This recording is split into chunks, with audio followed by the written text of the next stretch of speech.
افسانه‌های جالب، قصه‌های رنگین، دلیری و چالاکی قهرمان‌های افسانه‌ها در برنامه خواب شیرین برای بچه‌های عزیز و شیرین از رادیوی تاجیکستان.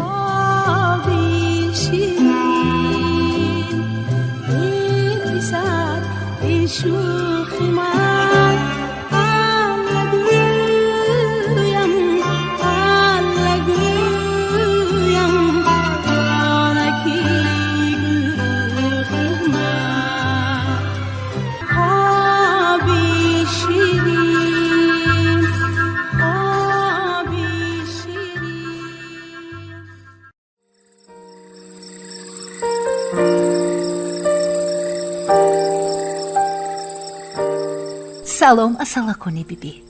ана боз вақти афсонахонӣ расид.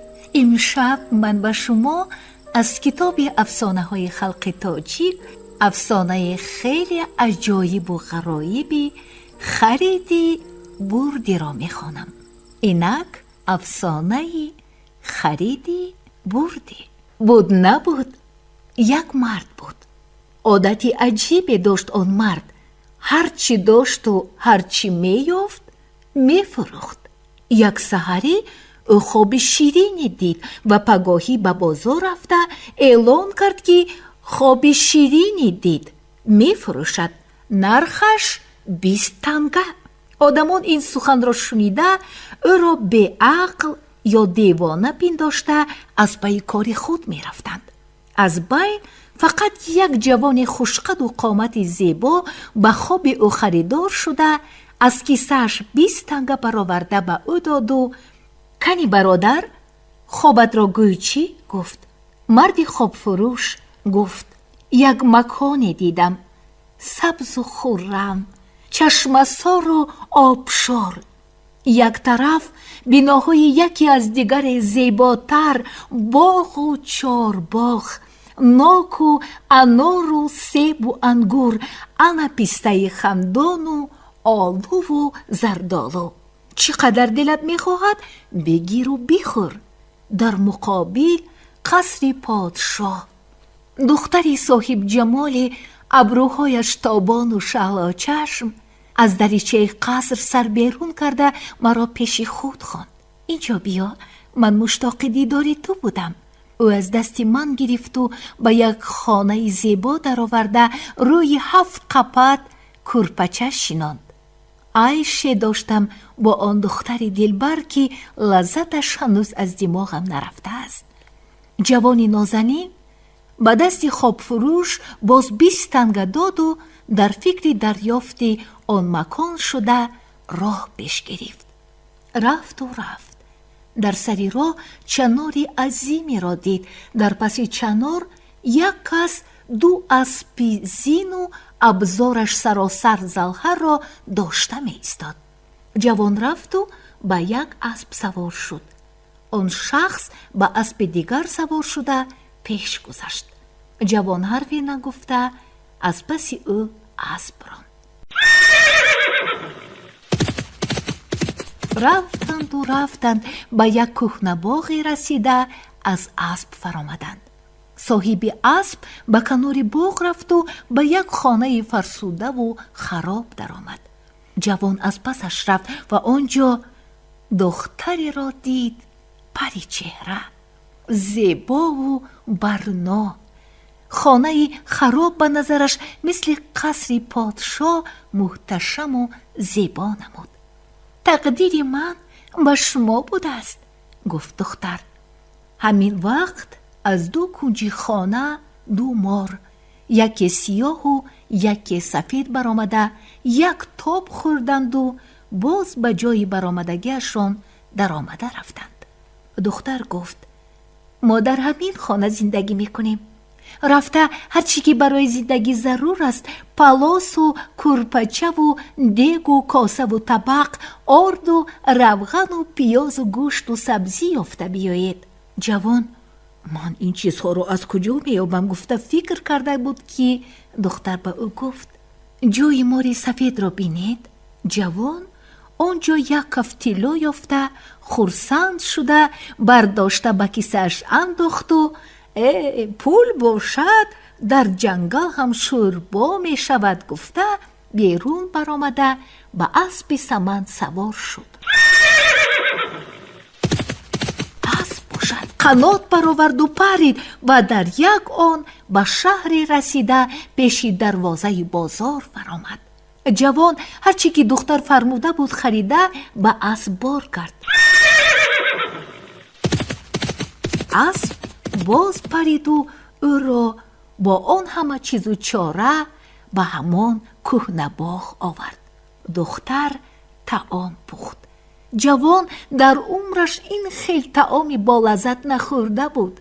2-3 روز نگذشته او پی برد که روز از روز پرقوت‌تر می شود. بیل و کلند و تبر و تیشه گرفته به آباد کردن باغ پرداخت و در یک مدتی کوتاه کهنه باغ را به چمنزار تبدیل داده در یک کنجش عمارتی پیشش قوشیوانی زیبایی برداشت.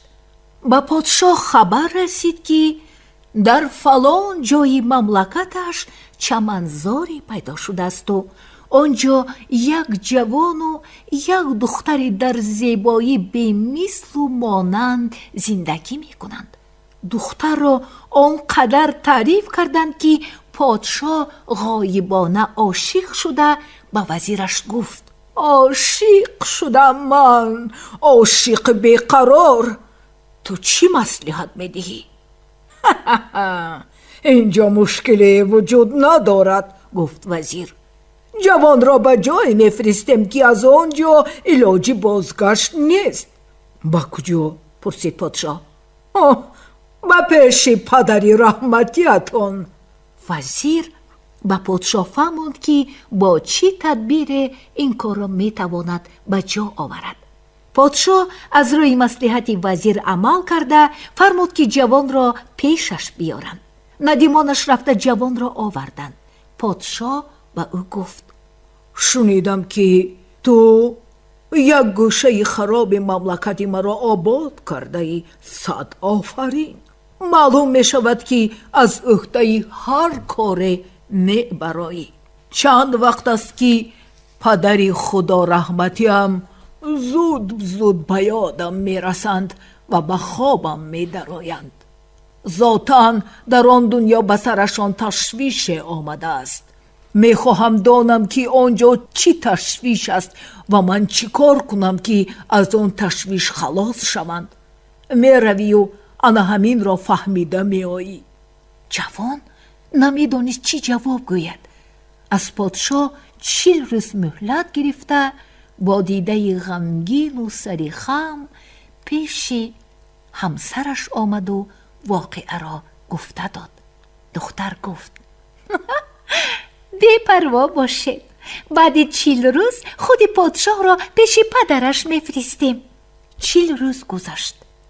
دختر کاغذ گرفت و از نام پدر پادشاه به نام پسرش مکتوب نوشت. از جانب پدر دور افتاده به فرزندی عزیزم معلوم شود که از دست جوانی نازنین دلاور که مثلش در آن دنیا کم است، در این دنیا نامت را گرفته خواندم و چشم تاریکم روشن، دل پردردم خرسند شد. اما به تو جگربندم معلوم باشد که این جانب به دیدار تو پزمان شده، شب و روز چشم به راه تو دارم. چی می شد که مثل همین جوان خودت آمده از احوالم خبر گرفته می رفتی تا تو را به غم و سلامت بینم و جانم آساید و خاطرم جمع شود. جوان نامه را آورده به پادشاه داد. پادشاه گرفته دید که خطی پدرش، کاغذش هم به کاغذ این دنیا مانند نه. باور کرد که به دست پدرش نوشته شده است. حیران شده از جوان پرسید: پدرم را دیدی؟ دیدم، گفت جوان. چه اندامی دارد او در آن دنیا؟ پرسید پادشاه. همون خیل است که در این دنیا بود، تنها رنگ پریده و آرام و به حرکت. جواب داد جوان. با چی راه پیشش رفتی؟ پرسید پادشاه. شاهم، این سری من است، گفت جوان. پادشاه گفت من باید رفته پدرم را بینم. تا نبینم دلم آرام نمیگیرد و پدرم هم آنجا آسوده نمی شود. من حق ندارم این سر را به کسی گویم، به تکرار گفت جوان. با من بگو. من تا بازگشتم تو را به جای خود پادشاه تعیین میکنم. لذت پادشاهی و حکمرانی را با ملک و مردم میچشی و میفهمی که هیچ حلاوتی در این دنیا با این لذت برابر نیست. پادشاه که بسیار اصرار کرد، جوان گفت 40 روز به خلق مملکت آش و نان میدهید تا در مملکت کسی نماند که از شما نارضا باشد. بعد میفرماید که 40 خر هیزم و 40 کله کنجاره در شکل شیشه چراغ زیرش وسیع و بالایش باریک منار بسازند. نامعلوم به کسی نفهمانده به بالای منار میبرایید. همین که علنگه هیزم و کنجاره به سر منار رسید، چشمانتان را سخت میپوشید و این لحظه تنتان پرواز میکند و بعد فرصت به پیش پدرتان میرسید. پادشاه گفته جوان را کرد. پادشاهی را برای 40 روز به او سپارید و خود نامعلوم به سر منار برآمد و مدت نگذشته بین علنگه پرشدت خاکستر شده به زمین ریخت و شمال برخاست و خاکسترش را به آسمان برداشته برد.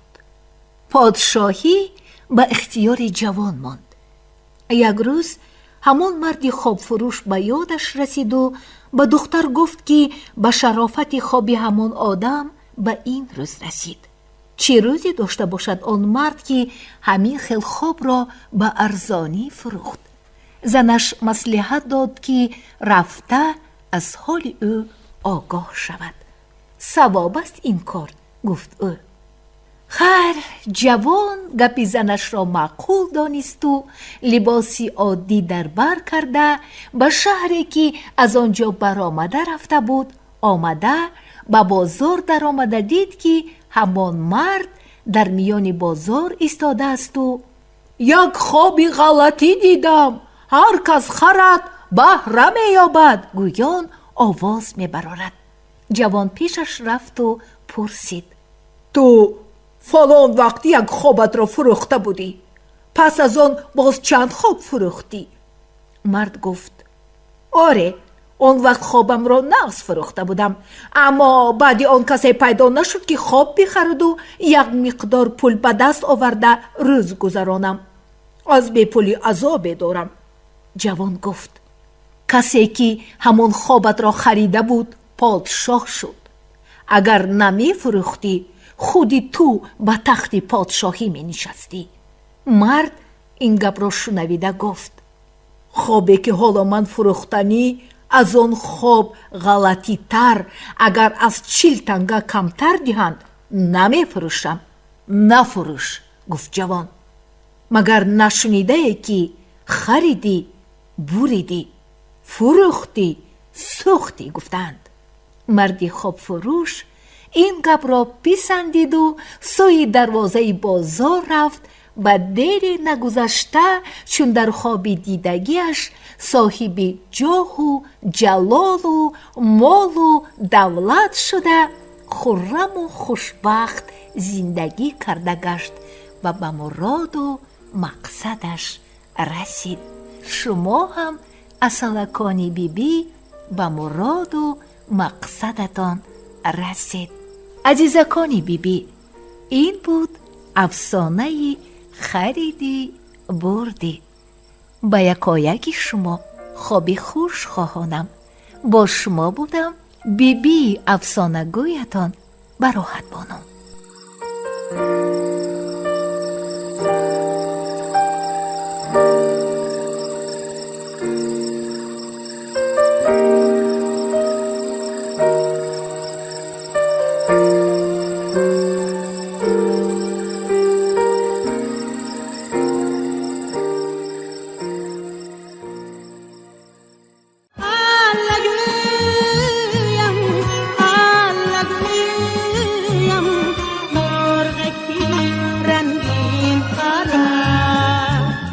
افسانه‌های جالب، قصه‌های رنگین، دلیری و چالاکی قهرمان‌های افسانه‌های در برنامه خواب شیرین برای بچه‌های عزیز و شیرین از رادیوی تاجیکستان. خواب شیرین